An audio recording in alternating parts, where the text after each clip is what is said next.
You ask Tiger to solve. This deals with linear equations with one unknown.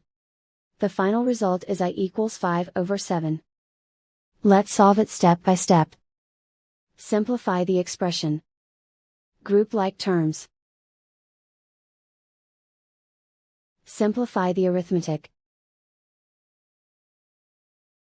Group all constants on the right side of the equation. Subtract 5 from both sides. Simplify the arithmetic.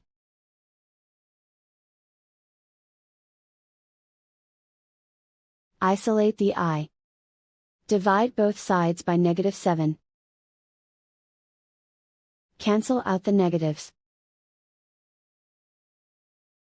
Simplify the fraction.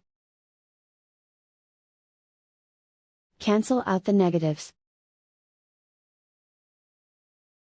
And so the final result is I equals 5/7.